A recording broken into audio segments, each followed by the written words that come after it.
Soy el director de este museo ubicado en calle Caupolicán 901. La verdad es que este museo tiene un archivo con mucha documentación respecto del pueblo mapuche, inédita porque no existe otra igual o copia en el país. Recopilación de escrituras mapuche de las primeras compras, si es que se les puede llamar así, que hizo don Cornelio Saavedra a los caciques de todo el territorio de Angol. Hay también mapas antiguos de la Araucanía Norte de 1878, confeccionados por los ingenieros militares de don Cornelio Saavedra. Existen juicios de despojo, como por ejemplo del cacique Enrique Levián de Lumaco, un cacique que cedió 8.000 hectáreas al fisco a cambio de 300 hectáreas para él y 600 hectáreas para su reducción. No le cumplieron con la entrega y debió quedar trabajando como inquilino del mismo terreno donde antes había sido dueño.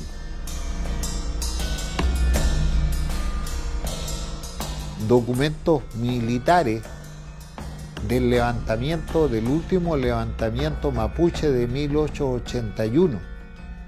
Los rebelados atacan Lumaco como último acto de rebeldía el 5 de noviembre de 1881 y son encerrados 11 por creerlo los jefes del alzamiento, y el día 11 son muertos porque un soldado se pone a discutir y a pelear con ellos en la celda y un mapuche le pega en la cabeza al soldado que se llamaba Juan Evangelista Fuentes y lo mata.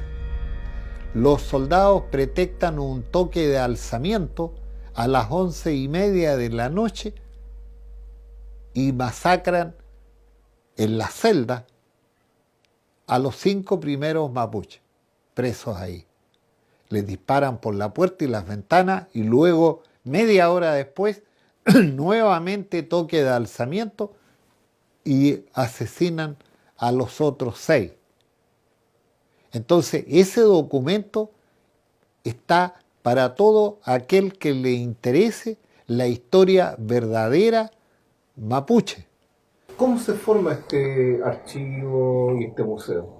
Este archivo se formó, yo creo que en base al miedo y al deseo de que la historia mapuche desapareciera, porque el año 74 hay una orden de quemar el archivo judicial y todo lo que allí hubiera, especialmente con respecto a juicios de tierras mapuche, juicios que tenían los grandes hacendados, testamentos de algunos caciques.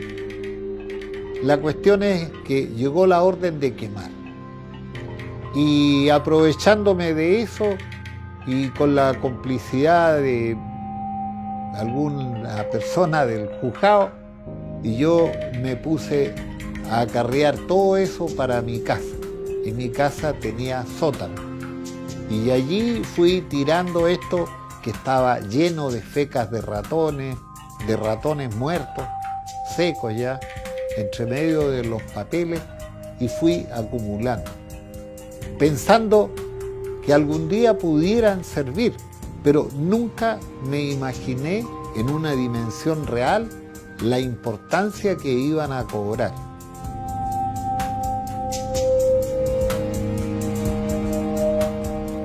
Tal vez no andaba tan perdido porque el año 2009, por unas casualidades del destino, arde todo el edificio donde yo tenía guardado el archivo. Eso ardió completo. Se quemó todo, menos donde se guardaba el archivo en la biblioteca. Fue el único lugar que no se quemó. ¿Qué otras cosas más podemos encontrar que tengan un valor para el mundo mapuche? Pero bueno, no solamente el mundo mapuche, también de historia regional en general. Sí, hay unos papeles que yo en realidad aproveché para escribir origen de la propiedad o cómo se perdió la Araucanía. En este trabajo que hice entero basándome en los papeles que hay en el archivo del museo, me enteré de con qué hijuela formaron los fundos, a quién se las compraron, cuánto le pagaron. Y en realidad eso me hace llegar al mismo convencimiento del profesor Jorge Pinto, que él dice que el principal despojante del pueblo mapuche es el Estado. Porque la ley decía que el único autorizado para enajenar tierra era el Estado, pero no particulares. Y durante la ley, antes de la ley y después de la ley, se siguieron autorizando transacciones truchas.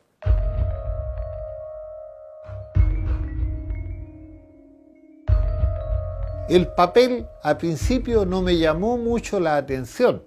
Decía mapuche, sutano, fulano, merengano, quienes por no saber hablar el idioma castellano se hacen entender a través de dos intérpretes, y nombraba a un tal Herrera y creo que el otro era Triunfo Leal, quienes vienen a expresar a este notario que desean vender 50 hectáreas de su propiedad ubicada en tal y tal parte, cuyos deslindes son, y daba a conocer los deslindes. Luego abajo firmaban los testigos por mandato de los dueños de la tierra, firmaba el notario, y el papel no despertó mayores suspicacias, porque era más o menos primeros días de 1874. Y resulta que a poco andar encontré en el archivo un papel igual a ese, pero habían unas cosas cambiadas. Decía mapuches, sutano, fulano, merengano, quienes hablando correctamente el español vienen en expresar a este notario que desean dar un amplio poder general, entre paréntesis, a un hijo del notario. Mapuches superdotados, porque la fecha de este otro documento era aproximadamente 15 días después del primer papel. O sea, tenemos aquí un caso extraordinario. En 15 días fueron a la universidad y aprendieron a hablar correctamente el español. Es violencia cuando la provocan unos, pero cuando la provoca la mayoría no es violencia, es pacificación.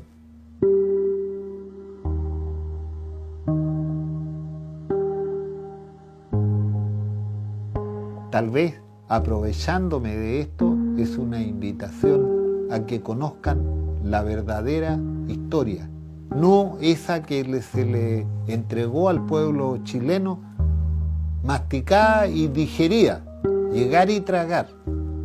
No, la historia es otra.